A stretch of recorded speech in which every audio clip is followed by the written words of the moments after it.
నా పేరు వెన్నెల అమల మేరీ. నా బ్యాక్గ్రౌండ్ వచ్చి రోమన్ క్యాథలిక్ బ్యాక్గ్రౌండ్. తల్లిదండ్రులు మరి చిన్నప్పటి నుంచి రోమన్ క్యాథలిక్లో పెరిగిన వాళ్ళు, భయభక్తులు కలిగిన వాళ్ళు. మమ్మల్ని అందరినీ భయభక్తులతో పెంచారు. మేము 5గురము, 4 ఆడపిల్లలు, ఒక అన్నయ్య. అయితే అందరితో పాటు నన్ను కూడా పెంచారు. కానీ నా విషయంలో మా అమ్మగారు కొంచెం స్పెషల్ కేర్ తీసుకొని తెల్లవారుజామున మమ్మల్ని లేపి ప్రార్థనలో కూర్చోబెట్టేవారు.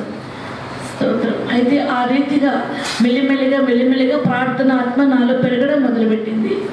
మరొక టైం వచ్చింది, 21, 22, 23 ఇయర్స్. ఆ టైంకి నాకు తెలియని ఒక వ్యాధి నా లోపలికి వచ్చిందనమాట. అది ప్రాణాంతకమైన వ్యాధి. అప్పుడు మా తల్లిగారు నన్ను దేవునికి సంపూర్ణంగా సమర్పించుకున్నారు. నా బిడ్డల ప్రభువా, నువ్వు స్వస్థపరిచినట్లయితే నీకే నేను సమర్పణ ఇస్తున్నానని మా తల్లిగారు ప్రార్థన చేసుకున్నారు. అదే రీతిగా ప్రాణాంతకరమైన వ్యాధి మరి నాకు నయమైపోయింది. మరి ప్రార్థనలు ఇంకా రోజు కూడా మరి మా తల్లిగారు ప్రార్థన ద్వారా, వాక్యం ద్వారా, మరి యూట్యూబ్లో అన్ని ఛానల్స్లో వాక్యం వినడం ద్వారా, ముత్తంగి వెళ్ళడం ద్వారా, చాలామంది సేవకుల మరి మెసేజెస్ ద్వారా నాలో ఒక తెలియని ఒక ప్రేరేపణ, ఆత్మ ప్రేరేపణ నన్ను బాగుగా నడిపించేది. స్తోత్రం. మరి ఒక రోజు రానే వచ్చింది, నిజమైన దేవుడిని తెలుసుకోవాలి అని. మరి దేవుడు నాకు మంచి పొజిషన్ ఇచ్చారనమాట. సిఎఫ్సిఏలో చాలా చక్కగా జోనల్ కోఆర్డినేటర్, సికింద్రాబాద్ జోన్ మొత్తానికి ఒక కోఆర్డినేటర్గా నన్ను ఒక మంచి పొజిషన్లో మరి దేవుడు పెట్టించాడు. చాలా పొజిషన్స్ నేను మారి ఉన్నాను. చాలా పొజిషన్స్లో కూడా ఆఫీసర్ పొజిషన్స్ నాకు ఇచ్చి ఉన్నారు. అయినప్పటికీ కూడా స్తోత్రం నాలో ఫుల్ఫిల్ అవ్వలేదు. ఏదో ఒక తగ్గింపు నాలో అనిపించింది. ఏంటి తగ్గింపు ప్రభు నేను అడుగుతున్నాను. అయ్యా, నేను సేవ చేస్తున్నాను కదా, ప్రార్థన జీవితంలోనే నాకు ఉంది కదా, అయినప్పుడు నాకు ఇంకా ఫుల్ఫిల్మెంట్ లేదు. ఇదేంటి ప్రభు అని అడుగుతున్నాను. అప్పుడు ఒక రోజు స్తోత్రం, ఒక నైట్ మోస్ట్లీ 1:32 ఆ మధ్యలో నేను ఎక్కువగా రాత్రికాల ప్రార్థనలో కూర్చుంటాను. మరి రాత్రి ప్రార్థనలో కూర్చుంటుండగా నువ్వు నాకు ఫుల్ ఫ్లెడ్జ్ టైం ఇవ్వాలి అన్నాడు. ఫుల్ ఫ్లెడ్జ్ టైం ఎలా ఇవ్వాలి ప్రభు? నేను జాబ్ చేయకపోతే కష్టం కదా, నాకు జాబ్ కూడా చేయాలి, టైం కూడా ఇస్తాను ప్రభు అంటే ఒప్పుకోలేదు. లేదు, నువ్వు ఫుల్ టైంలో నాకు కావాలి. ఫుల్ టైంలో కాకపోతే స్తోత్రం కోర భూమిని మింగినట్లుగా నువ్వు కూడా స్తోత్రం మరి ఎక్కడికి కాకుండా అవుతావు. ఈ స్వరం నేను వింటున్నాను. అప్పుడు నేను సమర్పించుకున్నాను. సరే ప్రభువా, నేను ఇక ఫుల్ టైంలో ప్రభువా నేను రావడానికి కృపనివ్వమని ప్రార్థన చేసినప్పుడు ఆ ఫుల్ టైంలో దేవుడు మరి 2018 ఆగస్ట్ 31 నా జాబ్కి మరి రిజైన్ ఇవ్వడం అయింది. అక్కడి నుంచి మొదలుకొని ఇప్పటి వరకు ప్రతిరోజు నన్ను వాక్యము ద్వారా, ప్రార్థనల ద్వారా దేవుడు గొప్పగా నడిపించినాడు.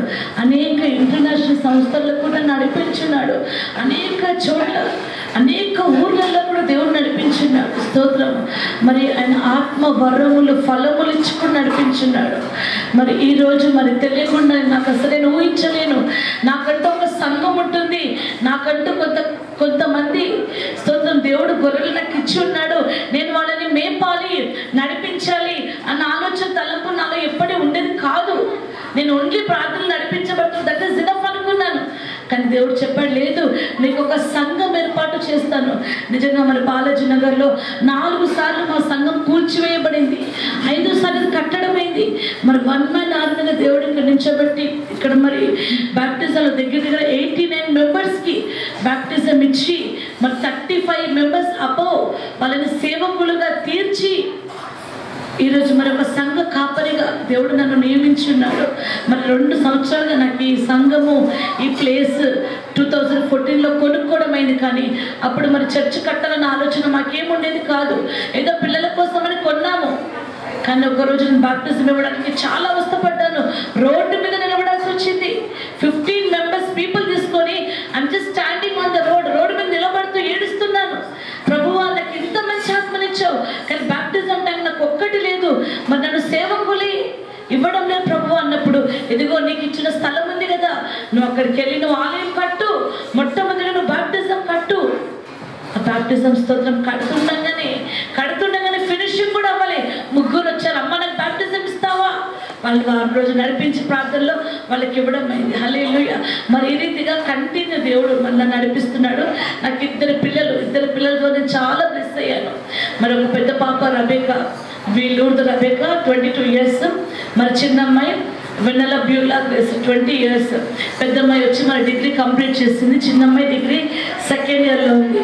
మరి నాకు భర్తగా మరి రాజేశ్వరరావు అని, తను కూడా ఏమీ చదువుకోలేదు, అయినా స్తోత్రం దేవుడానికి ఇచ్చిన గొప్ప హృదయంను బట్టి తనని కూడా ఒక పాస్టర్గా సహకారిగా మన దేవుని సేవలో మేమిద్దరము కొనసాగే కృప దేవుడు మాకు ఇచ్చి ఉన్నారు. ఈరోజు అనేకుల మధ్య మా దేవుడు నడిపిస్తున్నాడు. ఎక్కడ వెళ్ళినా కూడా అక్కడ దేవుని కార్యము మహిమ పరచబడులాగున దేవుడు నన్ను మరి నాకు ఇచ్చిన ఈ కూటమి స్తోత్రము, నాకు ఇచ్చిన ఒక మంచి పేరు, నా సంస్థ పేరు గ్లోరియస్ గ్లోబల్ మినిస్ట్రీ. ఈ మినిస్ట్రీకి మరి చాలా మంది సహాయపడ్డారు. మరి ఈ సేవలో కూడా నేను కొంతమంది సేవకులను లేపినాను, వాళ్ళు కూడా బహు బలంగా వాడబడుతున్నారు. అనేక ఊర్లలో, మహబూబాబాద్, అనేక చోట్ల స్తోత్రం, గుంటూరు, ఇలాంటి చోట్ల కూడా సేవకులు మరి తర్ఫీదు పొందుకొని మరి వాడబడుతున్నారు. ఈ కృప దేవునికి కలుగును గాక, ఈ మహిమ దేవునికి కలుగును గాక. మరి ఈరోజు మరి సెమీ క్రిస్మస్ జరుపుకోవడానికి మరి దేవుడు మాకు కృపనిచ్చున్నాడు.